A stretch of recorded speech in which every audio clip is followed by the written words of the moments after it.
जिस तरह से हमारे देश में इंडस्ट्रीज आ रही हैं, मेक इन इंडिया और मेड इन इंडिया का सपना साकार हो रहा है। वैसे ही युवाओं के लिए रोजगार के अवसर भी बढ़ रहे हैं। ऐसे में युवाओं को चाहिए कि वो कौशल प्रशिक्षण हासिल करें। आज भारत तेजी से बदलती दुनिया में कौशल और उद्यमिता को नई ऊंचाइयों तक ले जाने की दिशा में काम कर रहा है। इसी कड़ी में कौशल विकास और उद्यमिता मंत्रालय ने चंडीगढ़ में regional conference of skill ministers Kaushal Manthan आयोजित किया। ये सम्मेलन केंद्र, राज्य और केंद्र शासित प्रदेशों के बीच गहरी साझेदारी और सहयोग को मजबूत करने का एक महत्वपूर्ण कदम रहा। सम्मेलन की अध्यक्षता कौशल विकास और उद्यमिता राज्य मंत्री स्वतंत्र प्रभार तथा शिक्षा राज्य मंत्री जयंत चौधरी ने की। इस अवसर पर उत्तर भारत के विभिन्न राज्यों और केंद्र शासित प्रदेशों के कौशल मंत्री, सांसद, वरिष्ठ अधिकारी और नीति निर्माता शामिल हुए। सबसे पहले तो हमें उद्यमिता की संभावनाओं को, कौशल विकास की आवश्यकता को स्कूली बच्चों में उनके मानसिक विचार में, उनकी शैली में शामिल करना जरूरी है। एनईपी को मैंडेट देता है।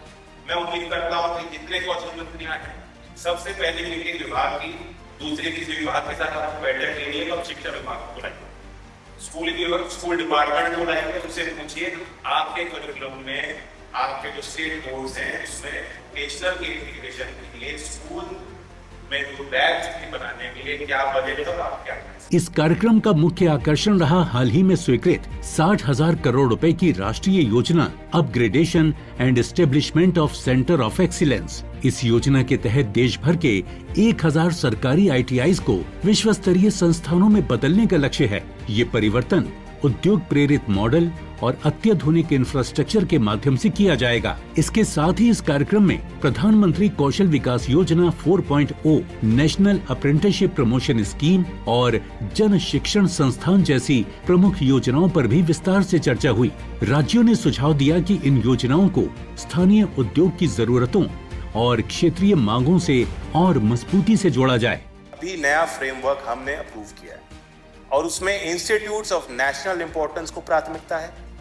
उसमें गवर्नमेंट एंटरप्राइजेस को, स्टेट PSUs को, स्टेट के द्वारा दिए गए प्रस्तावों को, प्राइवेट सेक्टर को, और जो सोशली रेलेवेंट आइडियाज हैं, जो socially relevant, highly rated, credible institutions हैं सामाजिक क्षेत्र के, उनको भी हमने जगह दी। इस दौरान skill impact bond, restructured model skill loan scheme और नई शिक्षा नीति 2020 के तहत व्यावसायिक शिक्षा को मुख्य धारा से जोड़ने जैसे विषय भी सामने आए। खास तौर पर क्रेडिट फ्रेमवर्क और अप्रेंटिसशिप एम्बेडेड डिग्री प्रोग्राम पर जोर दिया गया। सम्मेलन में पंजाब, हरियाणा, दिल्ली, हिमाचल प्रदेश, उत्तर प्रदेश, राजस्थान, बिहार, जम्मू कश्मीर और उत्तराखंड के मंत्रियों और अधिकारियों ने अपने अपने नवाचार प्रस्तुत किए। इसके साथ ही सभी राज्यों और MSDE ने ये सहमति बनाई कि वो स्टेट एक्शन प्लान्स तैयार करेंगे, उद्योगों के साथ साझेदारी को मजबूत करेंगे और स्किल इंडिया डिजिटल हब जैसे डिजिटल प्लेटफॉर्म का अधिकतम उपयोग करेंगे। हमने स्किल इंडिया डिजिटल हब बनाया, स्टेट स्कीम वहाँ पे आ गए, दूसरे विभाग की योजनाओं को वहाँ पे परिचालित करना ताकि एक सर्टिफिकेट सारे बच्चों को मिले। NCBT ने अभी अवॉर्डिंग बॉडी नई गाइडलाइन जारी की है, सरल की है, ताकि कॉर्पोरेट्स हो, हमारे गवर्नमेंट एंटरप्राइजेस हो, मिनिस्ट्री की ऑटोनोमस बॉडी की कई संस्थाएं होती हैं जो अपने खुद के स्किलिंग प्रोग्राम कर रही हैं, उनको हम ऑन बोर्ड ले जाएंगे। चंडीगढ़ का ये सम्मेलन कौशल मंथन वास्तव में भारत की साझी प्रतिबद्धता को दर्शाता है। एक ऐसा कौशल तंत्र बनाने की दिशा में जो युवाओं को भविष्य के अवसरों के लिए तैयार करे और विकसित भारत 2047 के सपने को साकार करने में अहम भूमिका निभाए।